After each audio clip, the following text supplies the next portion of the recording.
Hello guys, welcome to my YouTube channel. I am Zachariah the Ghost. I was watching episode 29 of The Wife. This was the busiest episode. So many things happened on this episode, and they continued, to give us the story of the traditional healer and Gwaza. Remember Gwaza, he went to visit the traditional healer, in his randavel so that he will, give him money in exchange for the information, about Sambulo.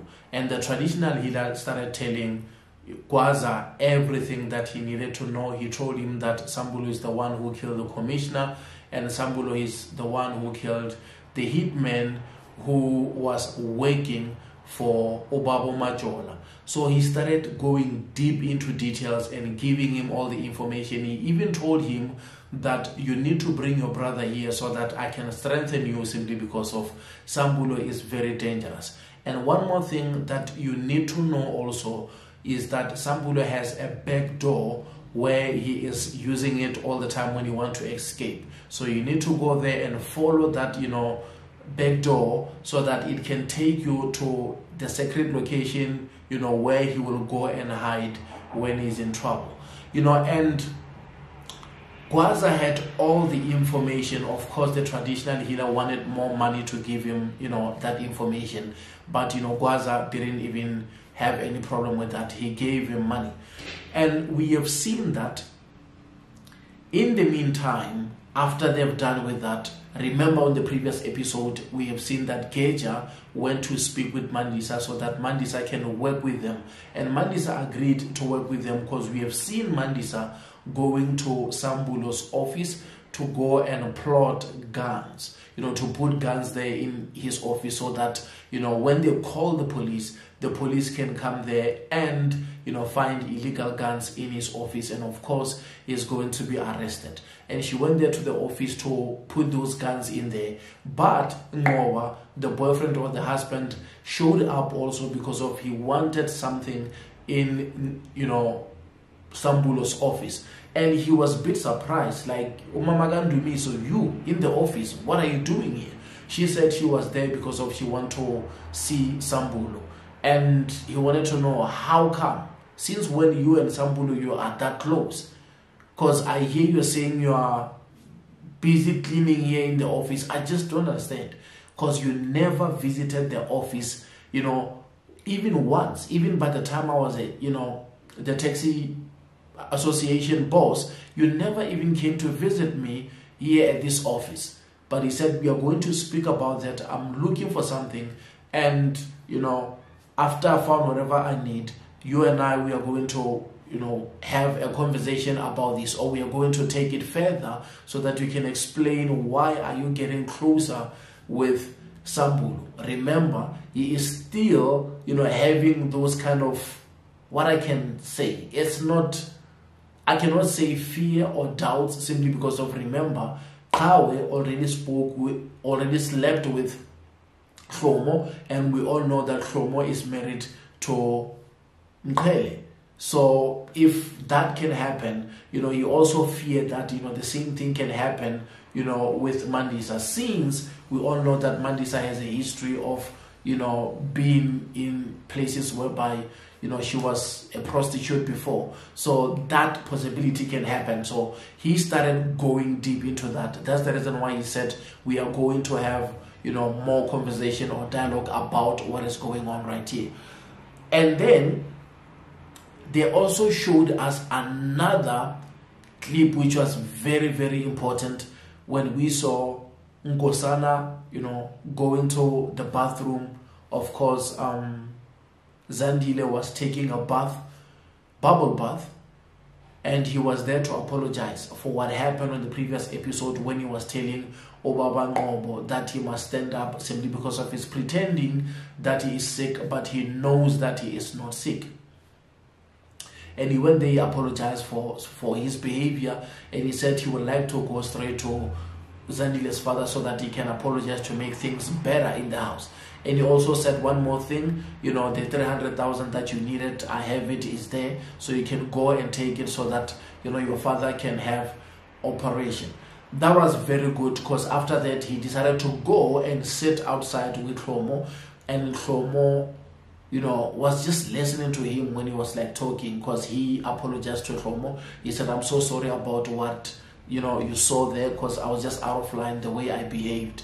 And Hlomo was like saying, it's understandable, but can I ask you a question? Do you trust, Zandile's father? And Nkosana said, after everything that I've done, it's not about trusting him or not. I just don't want to make things worse. Because if I apologize to Zandile and I do the same thing again, by wanting to doubt her father, it's not going to sit well. And that's when Hlomo was like saying, I'm going to work and I can make some few phone calls so that I can find out, I can do some diggings. And he was like saying, no, it's not necessary, don't do that. But you can tell the way what they were saying and how they were behaving with their body language. They were actually agreeing on that, this is something that we should do so that we can find closure. We can know exactly if this man is lying or not. And we have seen Hlomo going to work and making phone calls, and whoever she was talking to, that person told Hlomo that, it takes only 4 to 6 hours for lungs to be removed from, a human body to be, planted or to be, transferred to another body. So if this person, Zandile's father, says the doctor has the lungs and is already past those hours which were supposed to be used, that means Zandile's father is lying. And we have seen that she called Zandile, and when she called Zandile, Zandile was with her father, in the room, because their father was trying to pack, clothes, and she was like saying,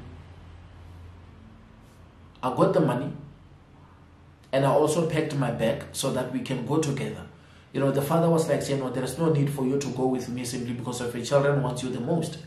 And she said, my father wants me. I want to go with you. I cannot allow you to be in a bus, looking like this. At least you need me to be there, by your side. The father didn't want that. He was like saying, you don't have to go with me. I will go alone. And that's when the phone rang. And Hlomo told Zandile that, your father is lying. At first he said, where's your father? And, Zandile was like saying, he's here with me. Said, no, don't tell him that I told you, but your father is lying. Because I did some research and I was told that it takes only 4 to 6 hours for, those lungs to be used. Now, since he's telling you that, they have to go and do the operation the following day, your father, he is lying. And now she started asking the father, questions, and she said, Baba, where's your lungs?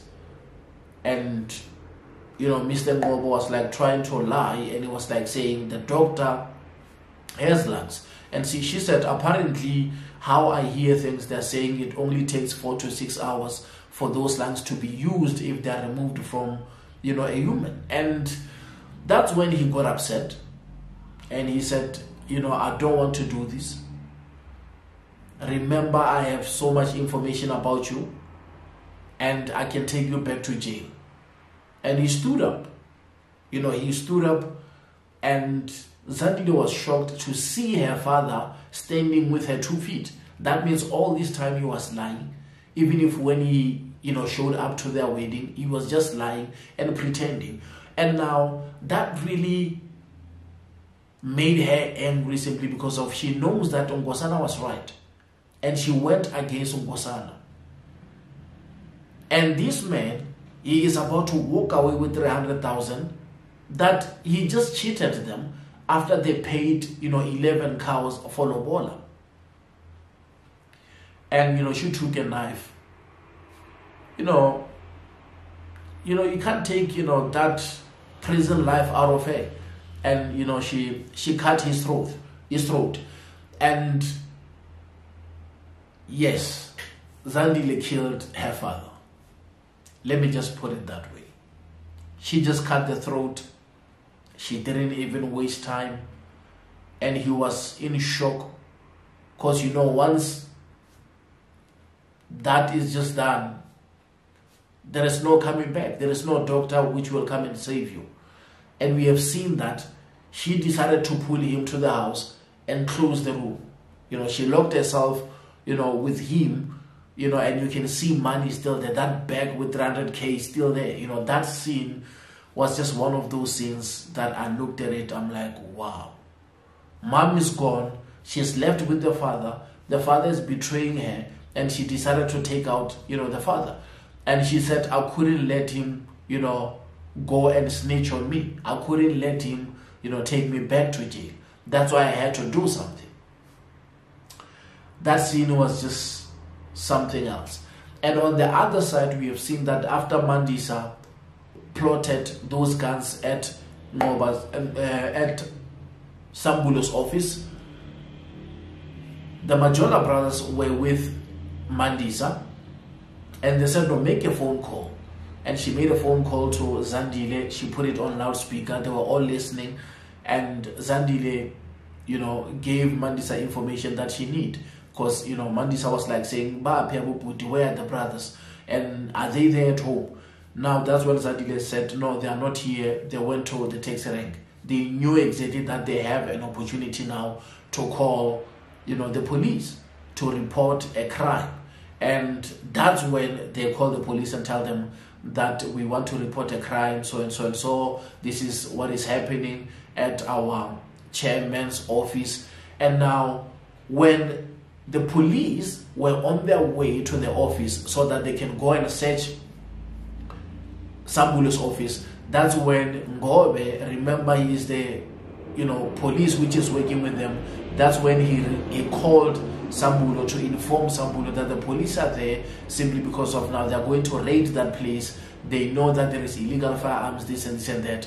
And by that time, Sambulo was with Ngoba in the office, and they had to take those guns and use the back door, not knowing that they will find out that the Majola brothers hired other people so that they can find them off guard. They can just find them without guns, and that's how they started pointing guns at them. And that scene was brutal because they caught them and they had to brutally punish them. And Sambulo decided to run while they were busy beating Ngoba. And Gwaza shot him on the thigh. Of course, he was bleeding. He couldn't, run faster. He jumped to a taxi in the warehouse. While they were driving that taxi, the other taxi came, and it almost collided with, the taxi that Sambulo was trying to escape with. But that taxi hit something like a gas station or a gas tank, and, it exploded. And the way we looked at that scene, it looks like Sambulo is gone. It looks like Sambulo is dead. But I don't want to, believe that. Simply because of now, what he said when he was talking to Ngoqi, he said, who knows? I might die today. It's like he knew that he might die on that day. And now when he goes out that way, the car exploded, and we didn't see him. And I noticed something that, the taxi door, was wide open. So you will never know if he opened the taxi door and got out before the explosion, because there was some couple of seconds or even about a minute before the taxi will explode. And now we have seen that the door was open. Maybe because of he was sitting next to the door, after he saw what happened, he jumped out, started rolling, and now because of everybody was focusing, on that quantum, when it exploded, everybody assumed that he also died with whoever was driving that taxi. So we are not sure what really happened, although we had Ngoba saying, they killed Sambulo. So we are not sure about that one. It is not confirmed. But, it was one of those, brutal scenes whereby we have seen Ngoba taking punches, and the Majola brothers, they were, in control. That's why I just wanted to take my time, because the beginning of the episode, we have seen Sambulo, taking Ngozi to training again, and at the end of training, he said, now you're a hitman, and remember everything that I told you, and your job is to protect the family. Don't forget what I told you, because, we protect each other, and we, the Magebas, we hit or we strike when they are not expecting us. Guys, join me when I review episode 30. I just wanted to speak about episode 29 because it was a great episode. The traditional healer gave the Majola brothers information so that they can go and find Usambulo. And now Sambulo, was found, and things went sideways, and that's how things ended for him. Simply because of he couldn't pay the traditional healer what the traditional healer was just simply asking for. And the other scene, we have seen that in that jail cell where Nomusa is with, the cellmate, it was just so difficult for Nomusa that night, simply because of now the cellmate, is suffering from, schizophrenia, and, she just went cuckoo. She just went wild and start talking like she see people there. And Nomusa wanted to go there to help her, and she grabbed Nomusa, and she was like strangling Nomusa, and she thought Nomusa is somebody else, and that somebody is that person who killed that lady's younger brother. And she kept on saying, you killed my brother. Later, they had to sit down and speak, because now Nomusa understood that, this person, she's gone. I have to say my son's name. When she keep on saying Tebe, that's when, it registered in her head that actually this one is the mother of Tebe. And she sat down and she started explaining everything. And she also showed Nomusa, the pills that she's taking, and she's saying these pills are not good for her. It was just one of those great episodes, and I loved her acting abilities, skills, how she was like playing that role, man. She did that role so well, and I appreciate you guys showing me love and support. Thank you.